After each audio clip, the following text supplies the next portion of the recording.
It was fast, it was powerful, and it was unlike anything the world had ever seen.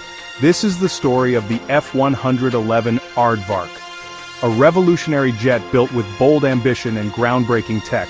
It should have redefined air combat, but instead, it vanished from the skies with barely a whisper. What really happened to the F-111 Aardvark? In the Cold War era, speed, stealth, and strike power were everything.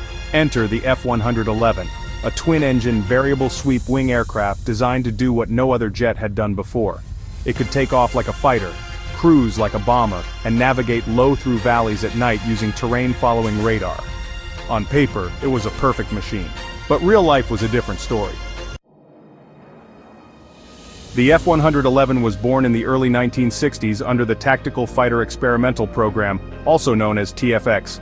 The goal was ambitious: create a single aircraft that could serve both the U.S. Air Force and Navy. It had to fly fast, carry heavy loads, and land on aircraft carriers. To achieve this, the designers equipped it with variable geometry wings. Wings that could sweep back or extend depending on speed.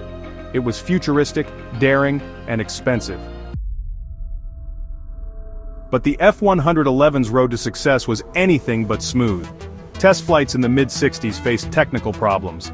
Crashes and system failures plagued the early versions.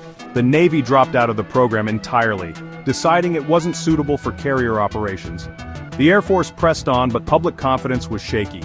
It wasn't until the Vietnam War that the F-111 got a chance to prove itself, and the results were mixed.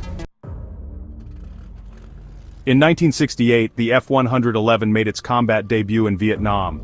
Its low-level strike capability allowed it to evade radar and deliver bombs deep behind enemy lines. But within weeks, 3 aircraft went down. The cause? A design flaw in the wing mechanism. The fleet was grounded. For a while it looked like the F-111 might become a billion-dollar failure. But upgrades followed, and the aircraft returned to service better than ever. By the 1970s and 80s, the F-111 began to earn respect. Its range, speed, and precision bombing made it a key player in operations like the 1986 strikes on Libya. In the Gulf War, it flew over 3,000 sorties, destroying tanks, bunkers, and critical infrastructure. Pilots praised its ability to strike targets in any weather, day or night. And the Royal Australian Air Force used their F-111S until 2010, a sign of just how effective and reliable the aircraft had become. So why did the F-111 disappear? In a word, progress. By the 1990s, maintaining the complex systems of the Aardvark was expensive. Newer aircraft like the F-15E Strike Eagle and eventually the F-35 offered more versatility at lower cost. In 1998, the U.S. Air Force officially retired the F-111. The Australians followed a decade later.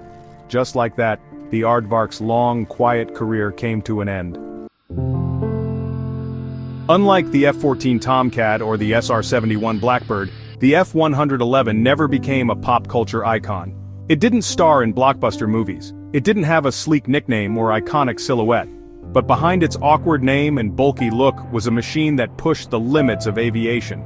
The F-111 introduced technology still used in today's aircraft. It bridged the gap between old-school bombers and modern multi-role fighters. For those who flew it, the F-111 was unforgettable. It was powerful, fast, and precise. It could drop a payload on a target 1,500 miles away and make it home without refueling. It may not have made headlines, but it got the job done every time. The Aardvark wasn't flashy, it didn't seek fame, but it was a legend in its own right. This was the forgotten story of the F-111 Aardvark, an aircraft that soared high, hit hard, and quietly changed the skies forever. Thanks for watching. Don't forget to like, subscribe, and let us know what legendary aircraft we should cover next.